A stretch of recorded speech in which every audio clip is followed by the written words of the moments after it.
5 seconds. Sir, a number of important developments have taken place after the close of the budget session of this Parliament. 7 weeks have passed since the government took the difficult and even painful decision to devalue the rupee. I am keenly aware that there are some misgivings in the minds of some honorable members about this decision and about the economic policies of the government in general. That is why I am now taking this opportunity to share my thoughts with you, sir, and to benefit by the counsel and criticism of honorable members on both sides of the House. I shall listen carefully to what honorable members have to say, and I hope I shall have an opportunity towards the end of the discussion to respond to the suggestions made and sentiments expressed in this august House. A supplement to the economic survey has been prepared and is being circulated to honorable members. Recent trends in the economy have been outlined in the supplement, and I do not intend to take much time of the House in going over the same ground, but I would like to recapitulate at the outset some of the salient developments in the Indian economy in recent years.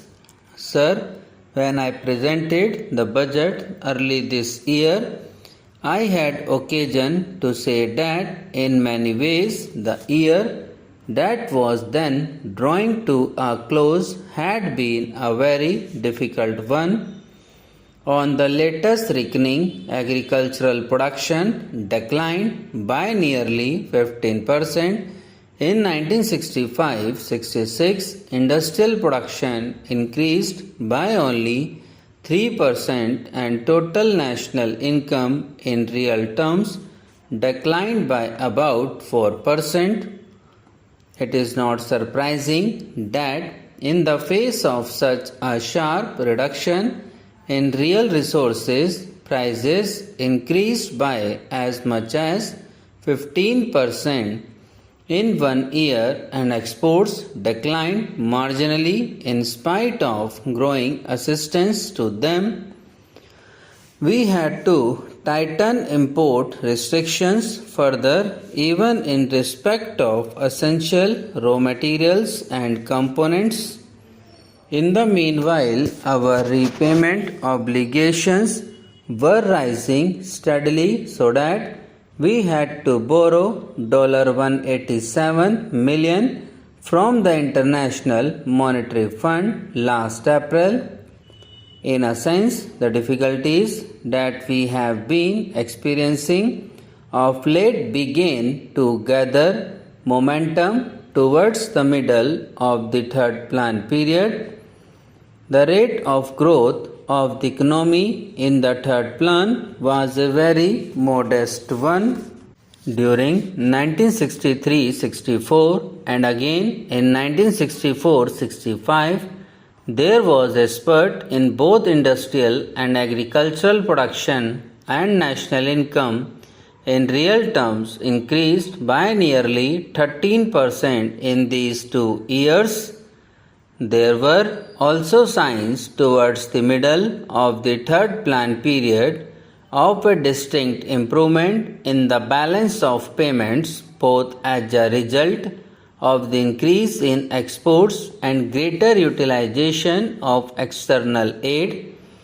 An unprecedented effort was made in the 1963-64 budget to raise additional resources to meet the challenge of defense and development, and efforts to mobilize additional resources were continued both during 1964-65 and 1965-66.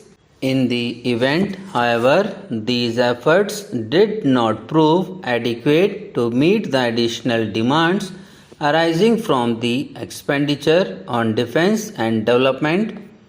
Prices began to rise towards the middle of 1963, and the trend, which started then, has continued more or less uninterrupted. Now, the increase in exports, which was witnessed during the first 3 years of the plan, could not be sustained, and both during 1964-65 and 1965-66, our balance of payments remained under heavy pressure. Governments responded to these mounting difficulties both by corrective measures in the short run as well as by long-term measures designed to improve the basic health of the economy. At a time when production had actually fallen, the pressure of demand on the economy could not be reduced to any significant extent by additional mobilization of resources. Our immediate response to the difficult economic situation, therefore, was that both agriculture and industry should be, as a matter of highest priority, accelerated. It was only on the basis of an early increase in production that we could seek to solve our manifold problems in a constructive and forward-looking manner. At the same time, every effort was made in the last budget to contain both planned and non-planned expenditure as to reduce the pressure on the economy. In the short run, we had to take steps to import food grains as well as to import more fertilizers and other raw materials essential for agriculture so as to give a decisive push to agricultural production in the current season.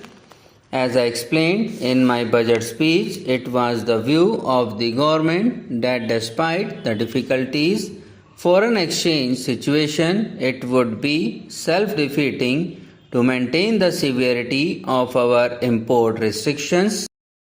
Subscribe now and press the bell icon. Never miss an update.